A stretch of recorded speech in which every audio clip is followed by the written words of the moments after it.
Guys, for coming to our final performance of God, Sex, and Getting Even, the wonderful new play by Frank Tangredi.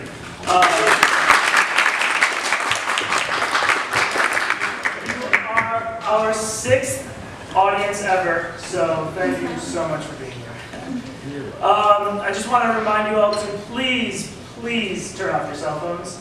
And there's a 15-minute intermission at the end of the first act, and the 2 exits are back here and over there in case of the worst possible thing ever. So thank you guys so much for coming. I hope you enjoy the show.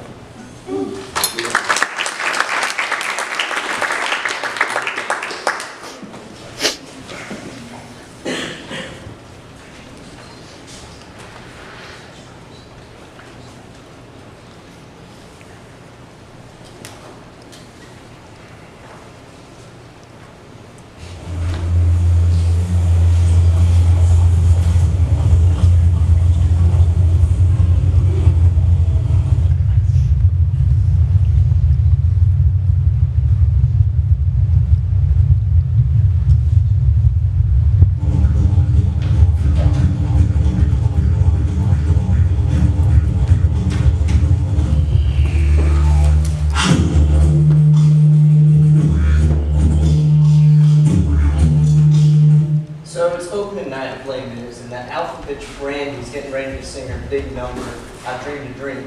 Bloody hell. I asked for anchovies, so where the fuck are my bloody anchovies? No anchovies. The anchovies got vetoed. By who? Who's the bastard who vetoed my anchovies? It was bad enough we have to put up with those socks. What? I did the same socks I had on you yesterday, and I had them out last night. Putting your socks on the radiator does not air them out. They just make our room smell like your feet. I swear to Christ, Emu. Hey, Rusty, watch your mouth. I've asked you a dozen times. Have some respect. All right, I swear to the flying spaghetti monster. I don't know how you attract any women. In the first place, don't call me Emu. Emu. All right, what's wrong with Emu? It's a very fine Australian bird. Well, I got a fine Australian bird for you right here, man. And in the second place, why the hell wouldn't I attract any women? Maybe because you have the personal hygiene of a rhesus monkey.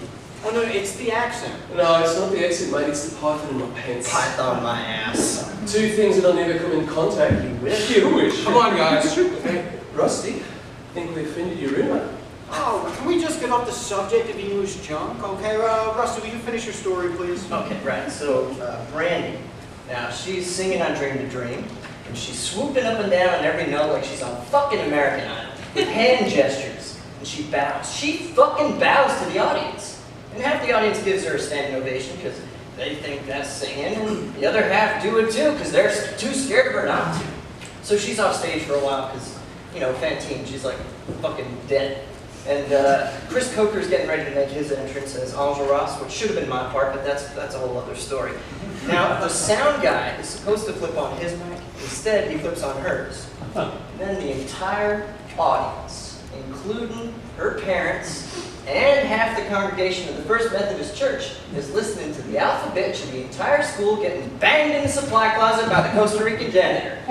Ride me, Carlos! Oh, ride me harder and harder! That's what they call karma. Karma? Yeah, you know, it goes around and comes around. I do not think that that's what karma means. Every douchebag gets what they deserve, and if you're lucky, God will let you watch. That's not how God works. Alright, the universe will let you watch. No way, mate. God's a fairy tale. Sorry, Nick. And the universe doesn't give a flying fuck about me, you or your Aunt Martha. You want even a score? You do it yourself. I don't really believe in revenge. do.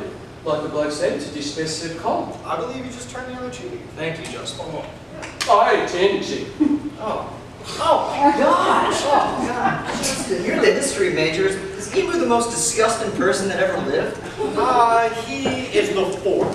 First it's Hitler, and then it's Caligula, then Vlad the Impaler, and then you have Emu. But listen, anyway, I took comparative religion last term, and I'm pretty sure that karma does not mean what goes around comes around and I get to watch. I mean, that's not karma, that's schadenfreude. Right, like karma, it's about being accountable for your actions. You know, am I right, Dean? I mean, I don't believe in comparative religions. There's only one true religion. All right, but you intend on being a missionary, right? Yes, I believe that's God's plan for me. That's right. The plan, the almighty plan.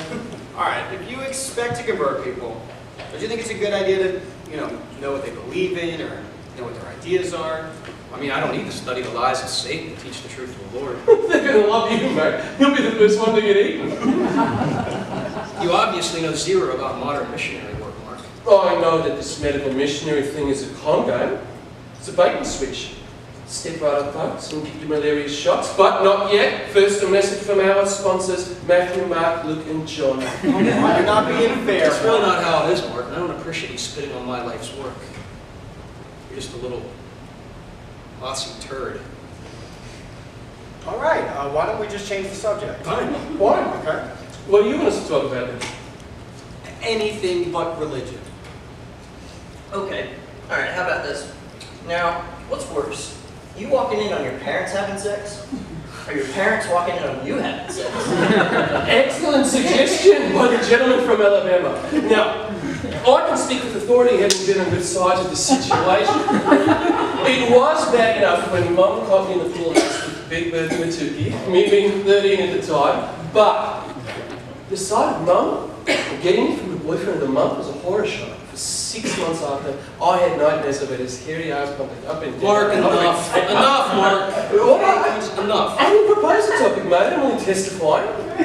What about you, Dean? I don't do that. I don't like anybody who believes that. No, I believe that. Thank you.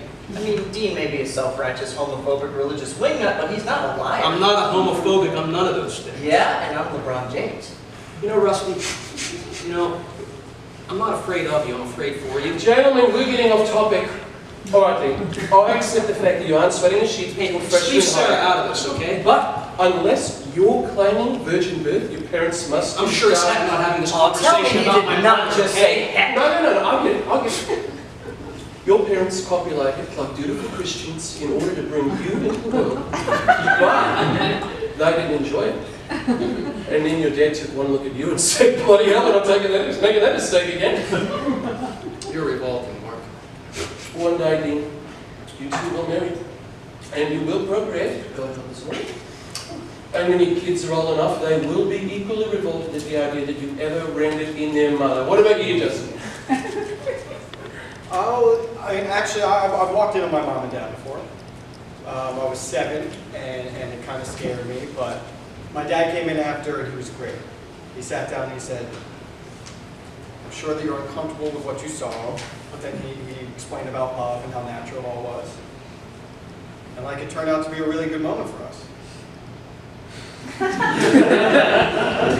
You're a fucking buzzkill, you know that? No, not another word out of you. Nobody wants to hear about how your mum caught you up in little Susie next door and then went and baked an apple pie because a little boy was now a man.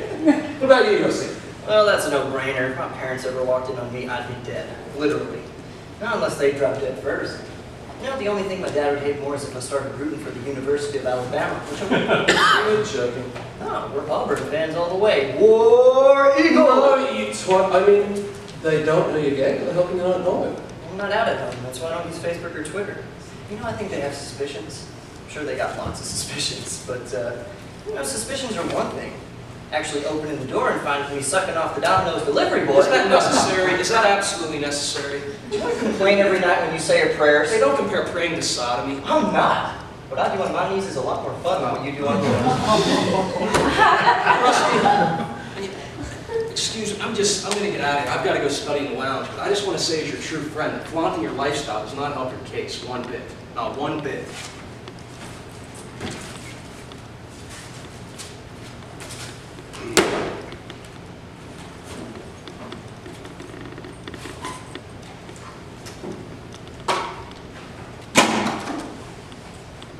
Rusty, like that really wasn't necessary. Yes, it was. God, I finally got transferred out of Red State Hell. I escaped 800 miles north, and what happens? I ended up rooming with the only born-again Christian from Larchmont, New York. Now, what the heck do you call that? Calvin? I'm surprised that neither one of you, tried to switch rooms. What, you tongue? This is more entertaining than a rodeo. I want to find whatever secretary in the housing office put those two together and send her a cheesecake. Seriously, you know, if you ever get fed up and you want to swap with me. Oh, no. You're not sticking me with Emu. I'm in the room, you know. You know, Dean only thinks I'm going to hell. If I had the room with Emu, it would actually be hell. I'm sitting right here with you undecided faggot. You know, besides, that boy, it's a 5-pound box of eye candy. You know, I watch him in the morning. Yeah, he thinks I'm asleep, but I keep one eye open. Yeah, he takes off his pajamas, he puts on his running clothes, and then he comes back, and he's all slathered in sweat, and he's ready for his shower. We get the picture and stop before I vomit. You know, usually he keeps his back to me, but sometimes it's decided to be over. No, I call bullshit. We don't know how he feels about the case, but you put up with it just so you can get the op and get his cock. Well, at least he never called me an undersized faggot to my face. Yeah, but I'd say it with respect and affection. You little cocksucker. Okay, alright. Let me put it this way. Now, imagine that you get to share a room with Kate Upton. Now you know she finds you repulsive, irredeemably repulsive, and you know you're never ever going to tap that. But once a day, you get to see her boobies, and her ass, and that other thing down there that you breeders get so hot about. Now how quick would you be to give that up? All right, I'm convinced. No way, all right? I'm not. There's no way you're that shallow. I'm allowed to be just as shallow as Emu. Alright, fine, yeah. That's only part of it. You know, I've been running my whole life. Running and hiding in my own home because that's how I survived. This is my room. And if I let him run me out of my own room, the haters win again. Let him move out if he can't stomach it. I'm staying put. See now, that I believe. Am I right, Mark? Right, Mark? Sorry, my mind took a detour down a snug valley between Kate Upton's breasts.